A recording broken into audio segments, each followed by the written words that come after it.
So, Jerry, would you like a chance to read an SCP? It's short. Sure, what SCP? SCP-2446, Mobile Task Force Lambda 5, White Rabbits. Well, that's concerning. Can you read that title a little slower? SCP-2446. Mobile... No, I said the title. The title. Oh, title. Mobile Task Force Lambda 5 White Rabbits. Okay. Yeah. Thank you. Yeah, Bright. Yeah, that's just Lambda. Oh, Lambda. There's no. Oh, can I see it? Does she have it on her screen? Yeah. Yeah, in Discord. Okay, 2446. Oh, Mobile Task Force Lambda 5. Well, okay. Yeah. Like you're adding an A between the B and D. Okay. I love 2449. Unexpected confinement. I like 2450. Teeth. Oh! 2453 pregnancy test. The pregnancy test comes after teeth, obviously. You know what? How about I read this SCP? All right, before you do, go ahead. I know this. Oh, Jerry, before you do, I know this one is referencing How to Train Your Axolotl. Oh, that just sounds wholesome. Yeah. Anyway, sorry, Jerry. Okay. Yeah, go ahead. Item SCP-2446, Object Class Keter, Special Containment Procedures. Police, news, and civilian reports in San Jose Metropolitan...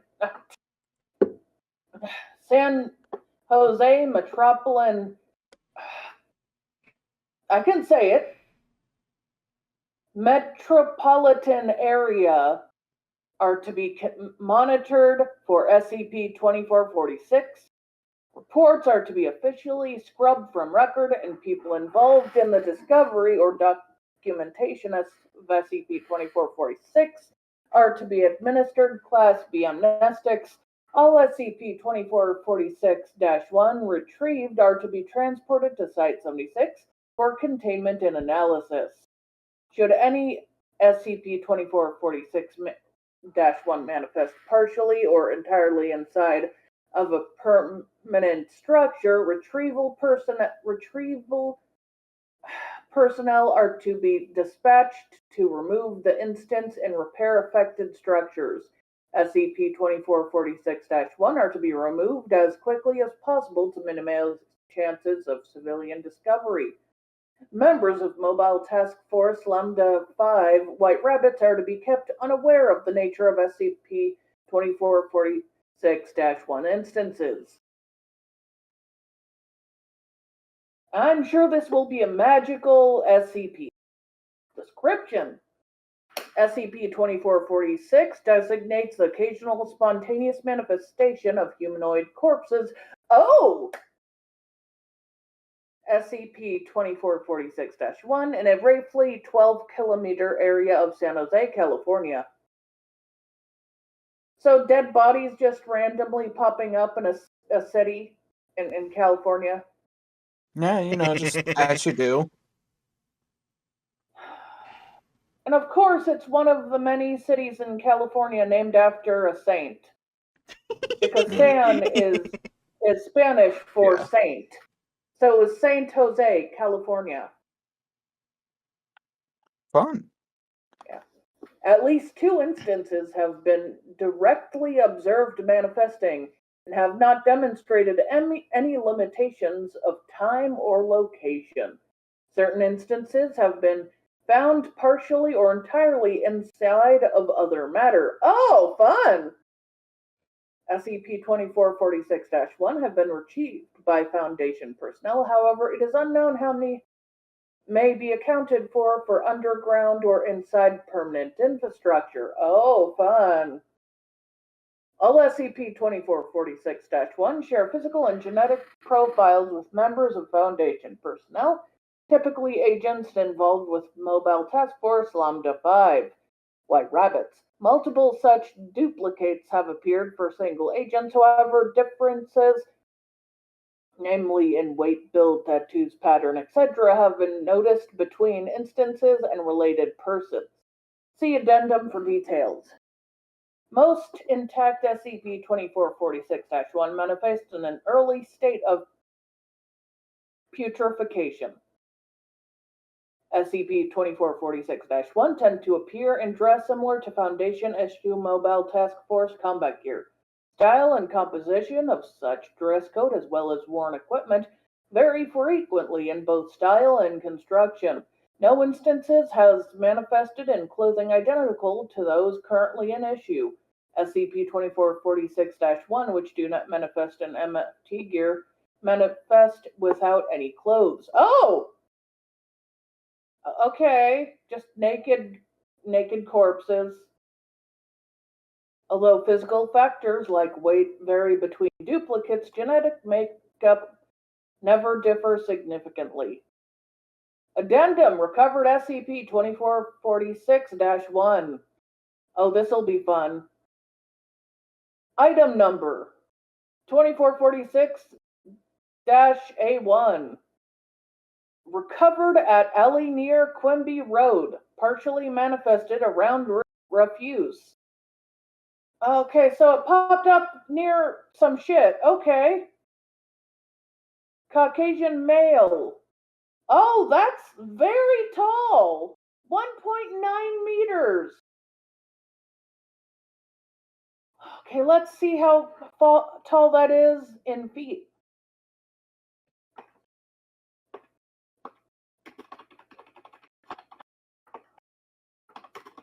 Oh, is that like 5 feet? No. No, wait, yeah, I'm messing that up. 6.2. Okay, so Okay, it's 6.2. a bit over 6 foot. Okay.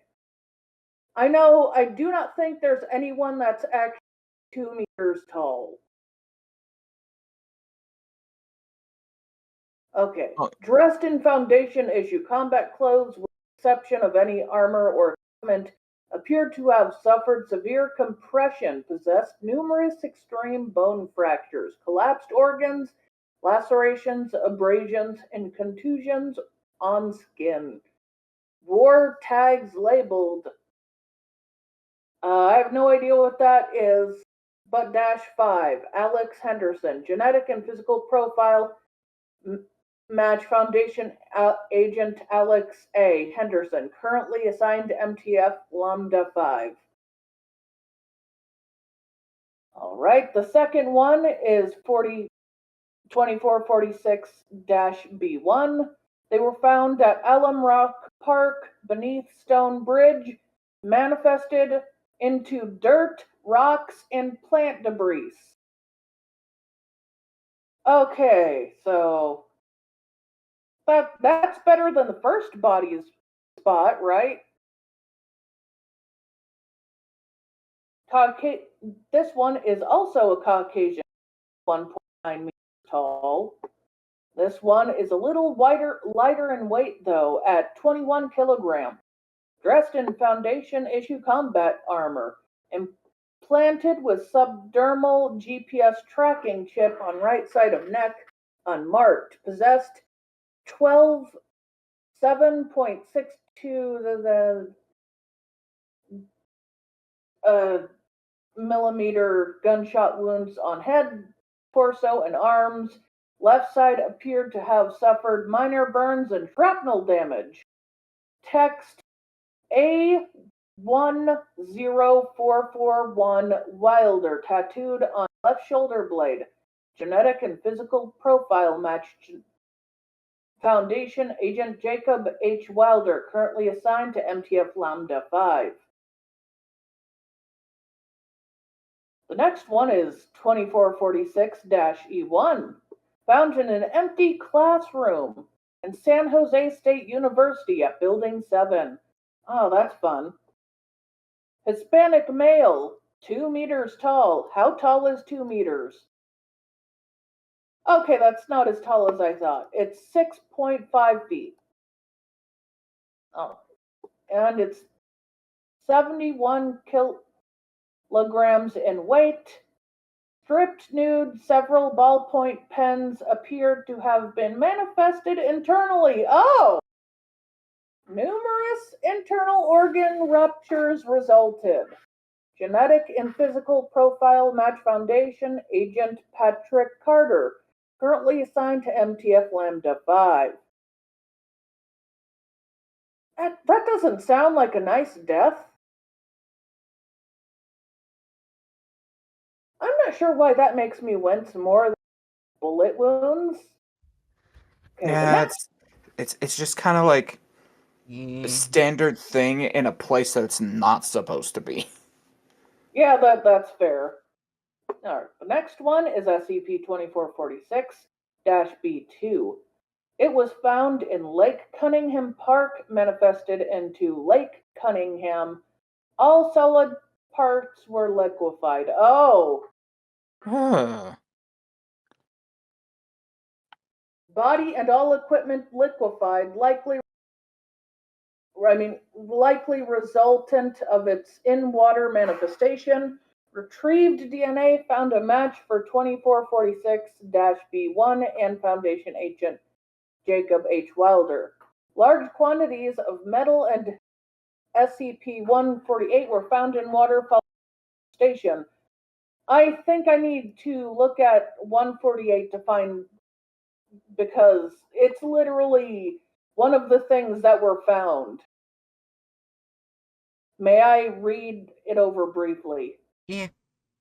SCP-148, Object Class Euclid, Special Containment Procedures, Revision 3. SCP-148 is to be stored in 120 cast ingots, each which weighs approximately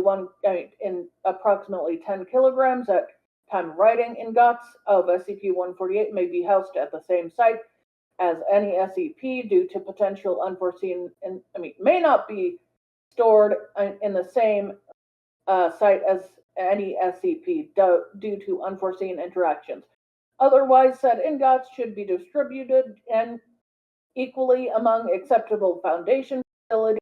The mass of each ingot of SCP-148 must be measured, and under no circumstance should any SCP with mind defecting or extrasensory properties come in contact with SCP-148. In the event of contact, the immediate area must be evacuated and the affected sample of 148 detonated remotely. Personnel are not to be assigned to SCP-148 for a period of time longer than 3 weeks. Any personnel assigned to SCP-148 are to be given regular psychological evaluation. Description: SCP-148 is a metallic substance composed of a variety of known and unknown elements.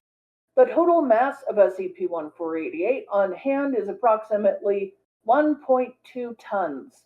SCP-148 has a gray-green color with a bluish tinge and oxidizes readily in the presence of water.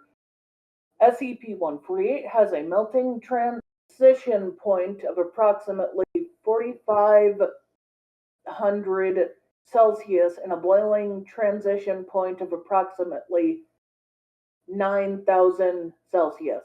SCP-148 has a density of 6.76 grams and qualifies as HR-39 in a Rockwell hardness test. It exhibits material properties such as strength, ductility, workability similar to platinum. SCP-148 is composed primarily of platinum and iridium, the two composing 62% and 20% of its mass. In addition, several other known metals are present in its composition, including iron, cobalt, and copper, which collectively make up 16.5% of SCP-148's mass. However, given the mass of the material, it is believed that there are other substances not detectable by the mass or other means, other images of SCP-148 taken with scanning, tunneling, microscoping show gaps in its lattice that under normal circumstances would be filled with other materials. SCP-148 blocks or otherwise hinder extrasensory mind-affecting properties of living organisms in proximity to it. In effect, while difficult to quantify, appears inversely proportional to the square of the distance from the subject to SCP-148 surface and directly proportional to the quantity of SCP-148 in consideration. The range in which this effect is detectable is roughly 0.8 meters per kilogram of SCP-148. That's intense. 1.1 tons of SCP-148 were retrieved from the metallurgical department of Prometheus's lab-based facility during the Foundation sweep of the building. Documents concerned with the project had unveiled that the substance was to be subject to additional development, sold to redacted, trademarked, and sold as telekill alloy. That's a bad name for something that dangerous. That's a bad fucking name.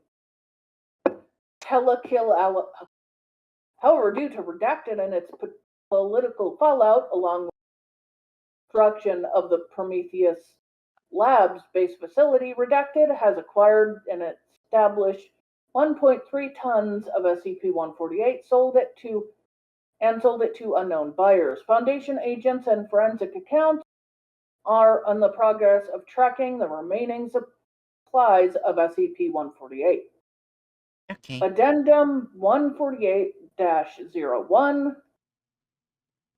That has been crossed off. Should I read it anyway? Well, I think this is just the article for Telekill, right? Yeah, I think this is just telekill alloy. Yeah, they're saying one of the corpses had the telekill alloy in it, so I'm reading what the heck the telekill alloy is. Well, yeah, but now we understand what it is. Okay, then I'll keep going then. Like with the main article? Yeah. Okay. Oh. So basically, they found very dangerous metal in his blood or body, liquefied body. Yeah. Okay. The next body is 2446-D3. This one was found in Coyote Creek at Roosevelt Park. The lower legs, right forearm, and front face were liquefied. The front and upper torso manifested into rocks and topsoil. Hispanic female, 1.8 meters tall, 63 kilograms weight, dressed in Foundation issue full combat armor, fully aligned with 148 partially damaged.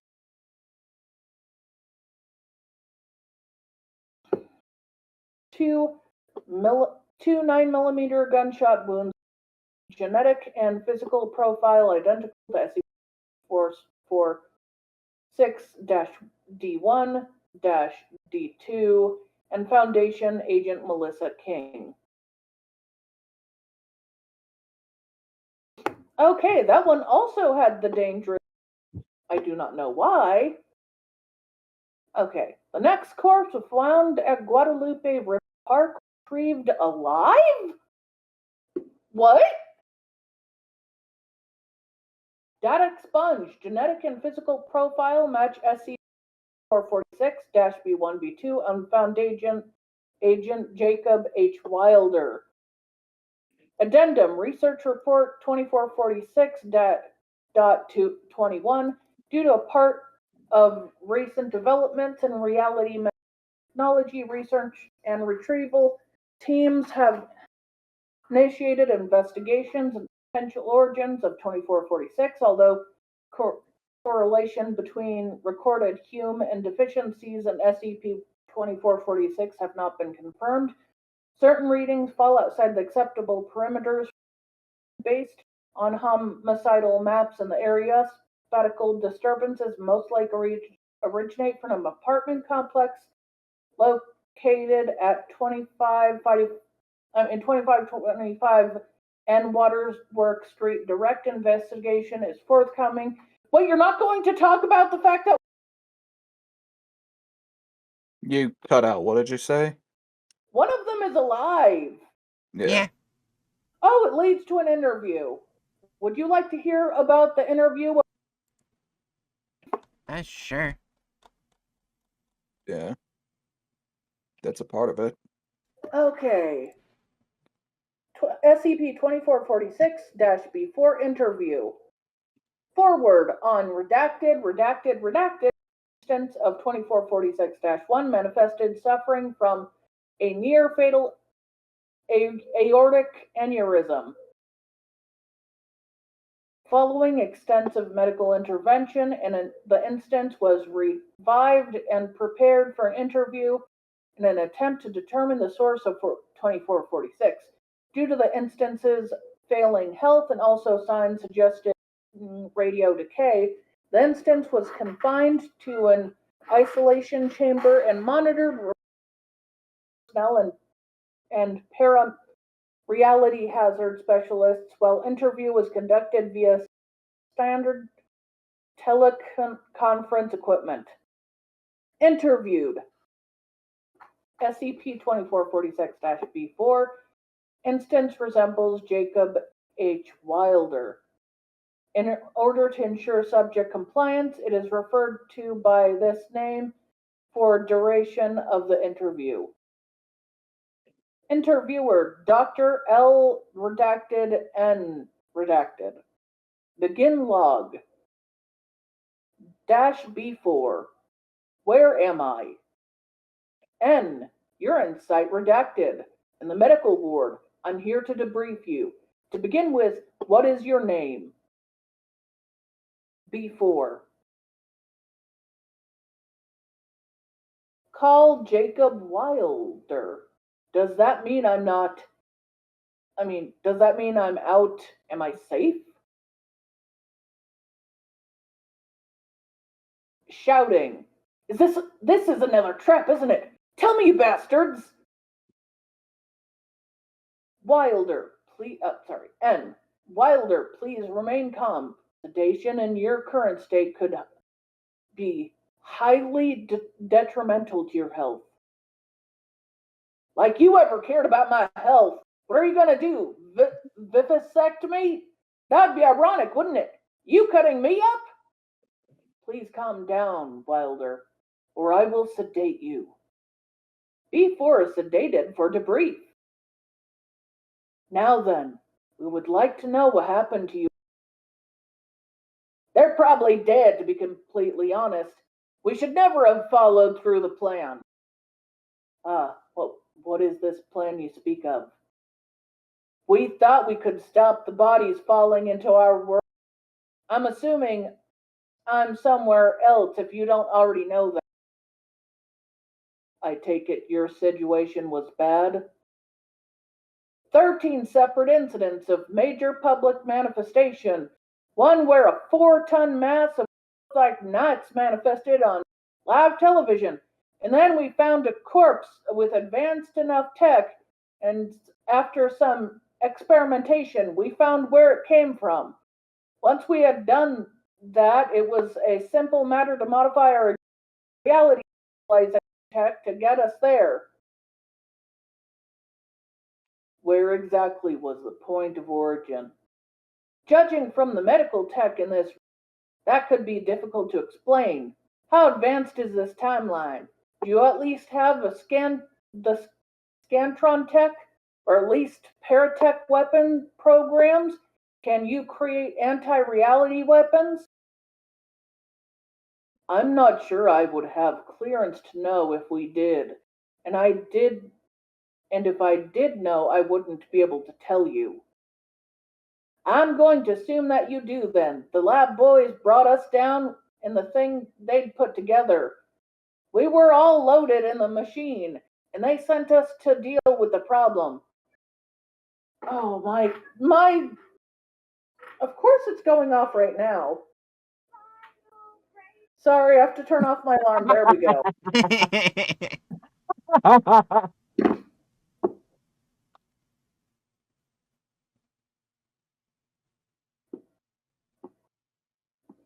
Okay. Okay. But I couldn't see anything. Oh yeah. They sent us out to deal with the problem. I don't know much about teleportation and how it works, but I couldn't see anything, couldn't move, and it felt like I was suffocating and everything was just black. Then we started getting smashed around, not sure why that is either. You arrived at the origin location at this point? Yeah, half the team was pretty beat up in the trip from the trip essentially in the last part, so we initially tried to hide out in the nearby forest until the team could be patched up. That was our first mistake. We weren't sure how close to the source we were, and of course we should have made ready for this reality bender. You presumed there to be a reality bender? Yeah, we wouldn't be deployed if it was just some portals. That would be Redacted's job, wouldn't it? I suppose. Anyway, any member of our task force trained to make it through reality alterations, but we weren't expecting to have it been right on top of us, and the plants just strangled about half the team right away. Although a few of the crew kept moving along time after their heads came off. Before begins showing signs of distress as sedative wears. Post-incident analysis suggests that B4 began to experience accelerated radioactive decay at this point. When we tried to use our tech to get out, and at first we thought we were, I mean, when we tried to use our tech to get out, and at first we thought we were, but when the staff started trying to chop us up with cartoonishly large knives, we were pretty sure we hadn't made it out. But then I blacked out, and when I woke up, I was here. End log. Closing statements. Following the conclusion of this interview, the subject began to vomit large amounts of material, suggesting exacerbation of earlier symptoms, resulting in evacuation of nearby personnel. Remote monitoring of subject reveals unidentified substances leaking from subject along with a massive increase of ambient radiation. Following this, the subject began to show signs of severe necrosis. Approximately 3 hours later, liquefied remains of subject are retrieved and sent to cold storage. Oh. So they're a different reality version of Lambda was sent after a reality bender. The reality bender killed most of them, so they warped to a different reality and they got chopped there, and then they ended up in our reality and all died. Can we just say this is probably mainly I it I'm torn between certain groups, but as well as another thing, like if people don't get anesthetized and see the Foundation's logo, they're gonna try and wonder what that logo is. Or something like that. I honestly think with the state most of the bodies were in when they were found, I feel like the reality bender found bodies again before they ended up in our reality. Mm-hmm. Yeah. Because it didn't sound like they were being undressed when a different reality's Foundation members chopped them up.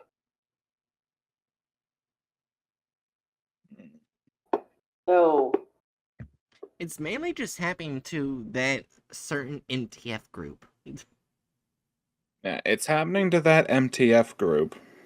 yeah, that group, that poor group. In like presumably various different reality, like in various different SCP realities. Mm-hmm. And for some Hmm? And for some reason, for whatever reason, those people being fucked up by reality benders keeps depositing their corpses, and in one case almost corpse, in fucking San Jose, California in our universe. Yeah. Like I would say certain group.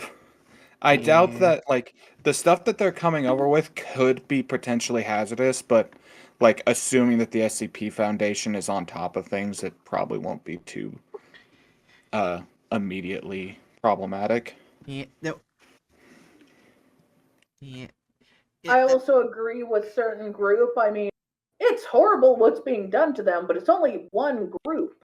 Yeah, there's one thing Yeah. that I am glad it's not the mole rats that are being killed off. Because if you don't know, the mole rats handle mainly viral, pathogen, and gaseous anomalies. Ugh. If they constantly get sent over there, that could be bad. Well, yeah, but the main reason why it's a whole bunch of folks from Lambda is because they're interacting with Right. uh reality benders. Yeah, we're just glad it's not Lambda.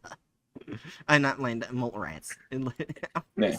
Just starts just some random natural phenomena of the SCP reality just starts airdropping in deadly viruses attached to various corpses from mole rats. Yeah.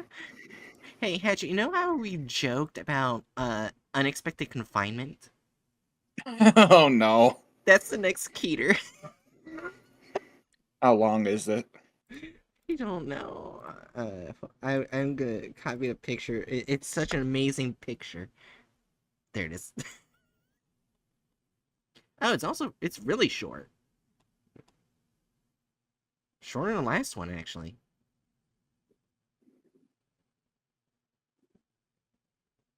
Give me a second to fuck up Eris and I will read it.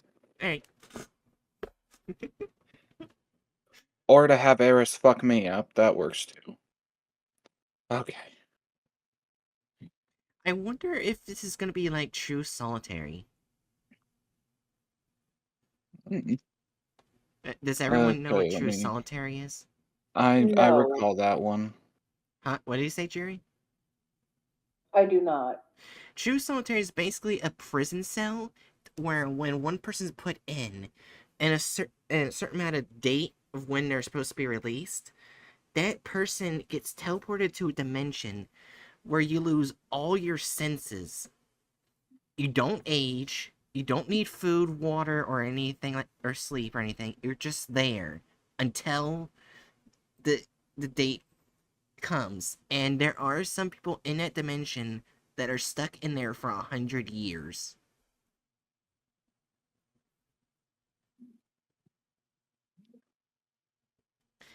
It's basically the worst prison sentence you can get.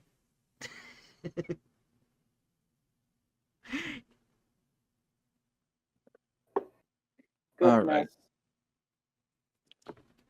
Goodness. SCP-2449. Object class Keter. No shit. Special containment procedures. Instances of SCP-2449 are to be physically blocked off on all sides with concrete. The resulting structures are to be incorporated into locally appropriate buildings or public works that conceal or de-emphasize the existence of containment chambers. Should any should an instance of SCP-2449 be empty or its previous subjects deceased, its exact spatial bonds are to be redetermined by D-Class personnel according to document 2449-1. In case of pre-existing casualties to an instance of 2449, standard life support is to be enabled to document E-21. According to document E-21, ethics standard for treatment of human subjects, Structures are to be built with openings for routine food supply and plumbing support.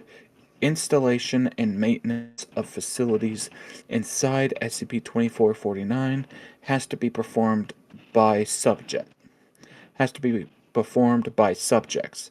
In case of subjects being affected by an instance that precludes minimum quality of life, size of less than 5 cubic meters, euthanization may be offered after prior level 3 clearance is acquired. Containment procedures and publicity suppression plans for newly formed instances of 2449 are available to containment teams globally. Foundation personnel are to keep a minimum distance of 0.5 meters from the borders of 2449 at all times. Okay. Description: SCP-2449 is a phenomena in which cuboid regions of space prevent living things with a mass greater than 5 grams from exiting, but not entering. These boundaries, instances of SCP-2949, have no visible boundaries and remain permeable to non-living matter. Currently known instances of 2449 range in size from 0.5 from 0.5 by 0.5 by 1 meters to 25 by 20 by 5 meters.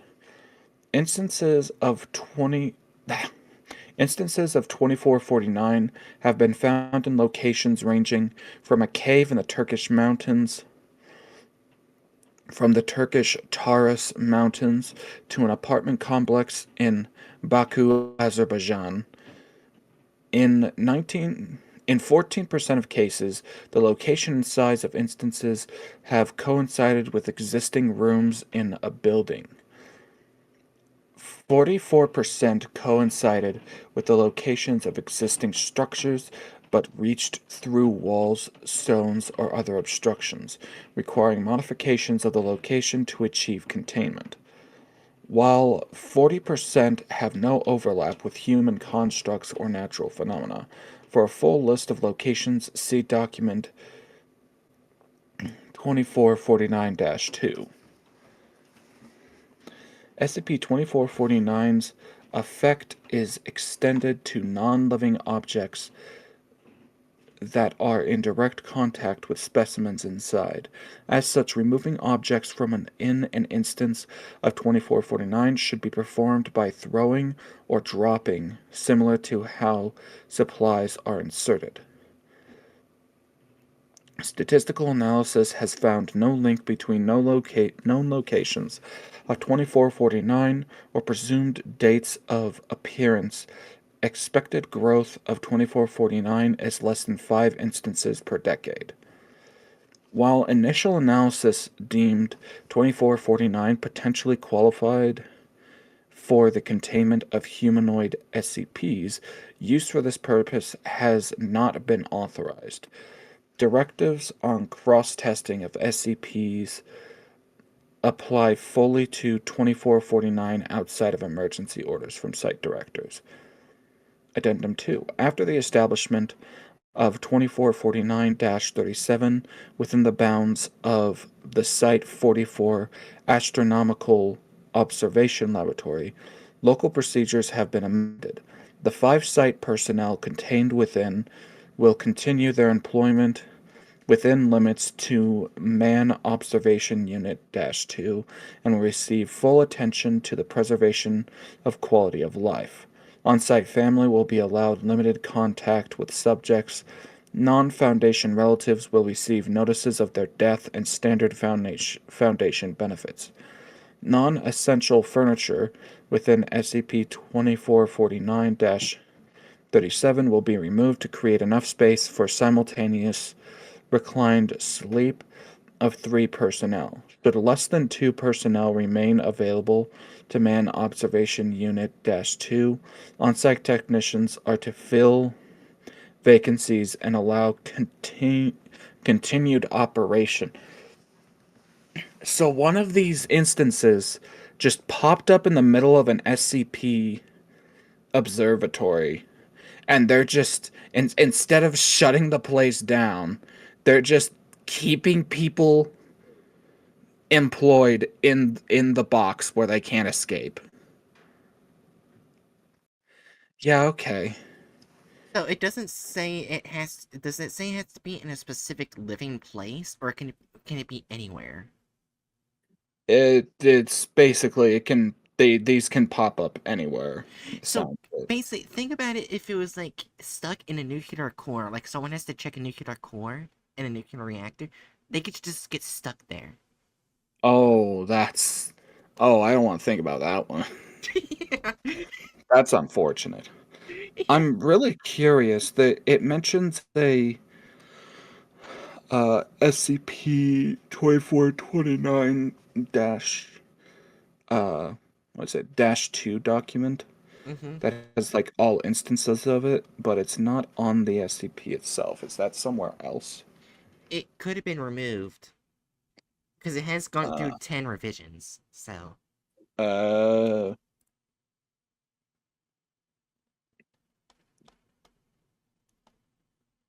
yeah, because there's no clicking on here for that. So I wouldn't even know where to look. guess I can Google search and see what happens. Yeah. Yeah, but so far I think this is just certain groups of unfortunate people. Yeah. Um yeah, no, that document seems to just be lost. Um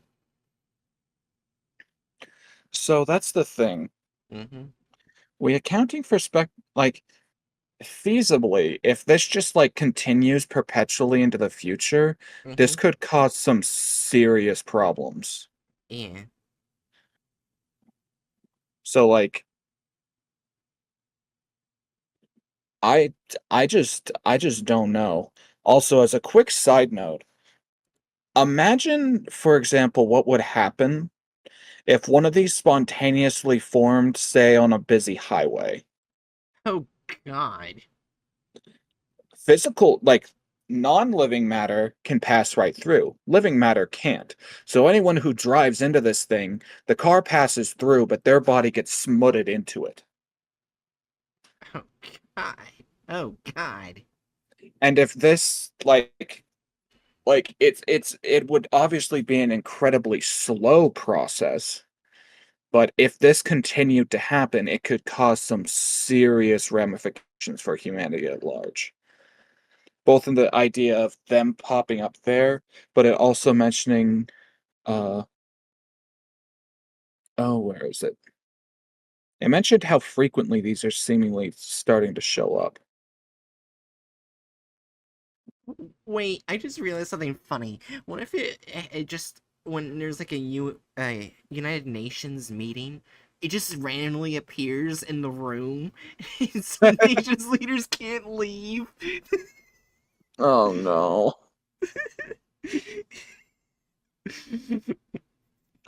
Let's see.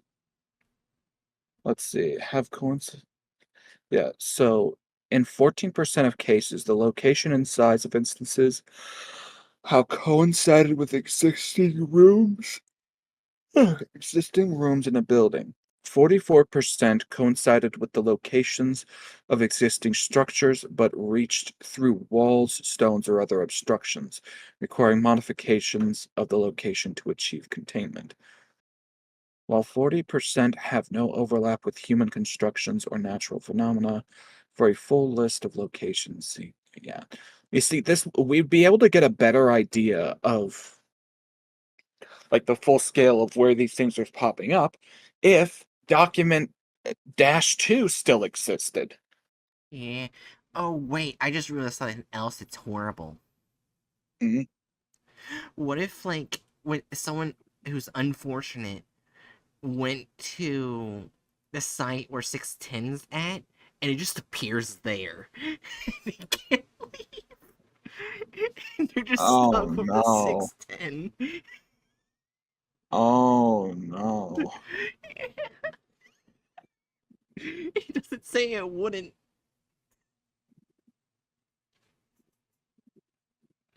That would be horrible. Enter these boundaries. Hmm. Wait, that would relate to a question. Would this anomaly work on 610 then? Because 610 is technically living. I think it would. It's living Yeah. matter. Yeah. In excess of 5 grams. So I guess good news is probably a lot of insects wouldn't be affected by this. Yeah. Flies could pass in and out just fine.